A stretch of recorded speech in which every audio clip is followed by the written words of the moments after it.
Now, we need to deal with corrupt issues, attitude to work, attitude to everything, to bring in foreign direct investment. You see, when you go outside and you talk to foreign investors, maybe you talk to presidents or whoever, as soon as you leave the room, they will sit down to have their own meeting. That's how investment works. It's like applying for a bank loan. As soon as you walk out of the door, the credit committee will sit down to have their own meeting. As business application, what do you gentlemen think? What is his balance sheet here? Does he have, how much does he deposit in this bank in the first place? If my deposits in the bank is almost a sub-zero, and Bosin is here to ask for $1 billion, or $1 billion, they're going to say, he doesn't even have deposit here to start with very well. What is business? They're going to start scrutinizing your credit application, loan application, in your absence.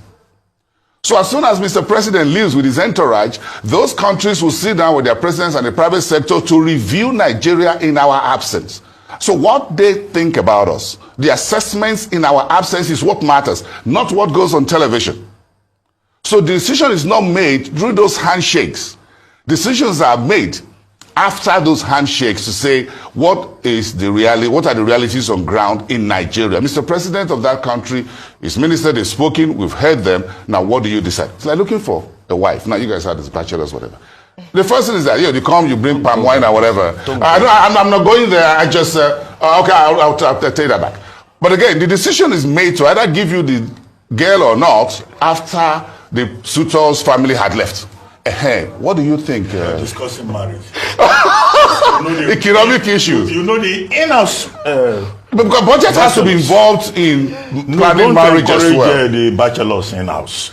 I'm talking about. I'm trying to link the it. Population. Yeah, I'm talking about the budgeting process now. Oh, okay. Because they'll talk about the foreign direct inflow. Okay. What is the budgeting? What's the revenue of the prospective suitor? What is his balance sheet? You remember that pension fund that said, the father-in-law says, do you have a pension account? And the gentleman was looking like, I don't know what it is. When you have a pension account, come back and hear from my daughter. That is how investment works. So we want investment, you have to be suitable as a suitor. So is Nigeria a suitable destination for investment? We have opportunities. Now you find why investors, if you call an MDA, a minister, or the CEO of a DG, and it's not available for a day or for a week, that investor is not going to wait forever. Remember, every dollar that every investor wants to put anywhere in the world has a competition. So don't take yourselves too seriously. Take what you admit too seriously. We tend to take ourselves too seriously in this country rather than take what we are doing so serious. We believe that we are serious, right? But again, are we doing things seriously? That is where the difference is. So that dollar is waiting. If you take 1 week out of 53 weeks, you are left with 52 weeks. That investor is not going to lose 1 week because that money is not even his own.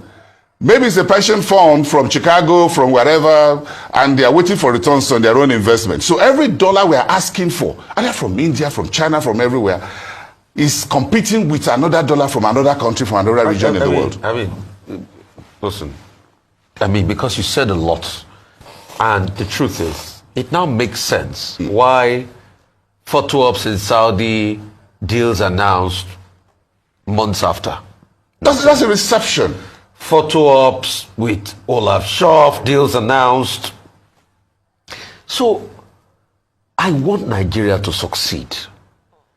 What are the things we can do that when these investors will talk about Nigeria at the back of President Tinubu, they will talk about us favorably? Because there was a time that they used to talk about us for 8 years ago, 2015 here. Most of the FDAs into Africa flowed to Nigeria. But today... That's our political capital. But today, when people are talking about investment, in the oil sector, we call ourselves a giant of Africa and oil, but they are investing more in the oil sector in countries like Egypt that we will not tout. Angola. Yeah, and Angola Senegal, will not tout with our capacity. Senegal, Sierra Leone. Yes, DR Congo. Than us. Look at even Liberia. Look at Rio. Yes. The mining giants coming. So how will they talk about us and say, okay, this makes sense? Because if you say 200 million population, The first thing is, as we speak today, what's the purchasing power of that 200 million population? Let me ask you, my sister, will you go to Afghanistan to invest today? That is a simple question. You don't need to. Nobody tells you. Nobody. Let me tell you why countries have embassies everywhere in the world. The United States Embassy in Nigeria is the only credible entity an investor in the US will listen to come to Nigeria. Not Peter Obi or anybody going there and preaching. The reason why we set up country-state embassies in a country is to study the situation of that country. So the British High Commission gives the British people, including their businesses, I've been part of it because I lived in the Britain, they give them the feedback whether to come or not. And I can tell you, if you go and read their report, you are now second or third most terrorized country in the world. You are now, in terms of drug prevalence, you are now number 1. So nobody is going to go to a war. The person has to be alive to enjoy the return on his investment. So nobody is going to go with you and everything. Intel is just investing 7 billion in Malaysia. I haven't heard the president of Malaysia going anywhere to talk about that. He's in Malaysia. The investors' money go is like a bee. If you put honey here, the bees will come. How they will penetrate through this door, you won't even know.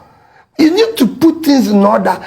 We need to sit down and do our work here and do the proper things. There's things we can do to stimulate the economy. For example, we just sold 5G auction and we have made $550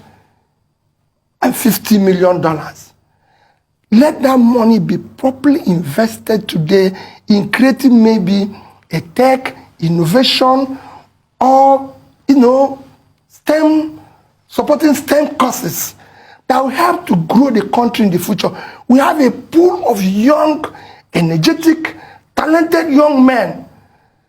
Today, India, all Asian countries, outsourcing is becoming expensive. So they are looking for where to go. Let's put that money into what can help us. If we do it properly, we could be creating Facebook and companies like that in the future. Today, our entire stock market is valued at $45 billion. Facebook valuation is 900 billion. So we're not even 5% of Facebook alone. And we have so many people who can create such companies there. But by the time you know it now, they use the money to pay judgment debt. What type of thing is this? Is what I'm saying. Let us do the proper things other people are doing. Okay. It's very easy. Okay, let's talk about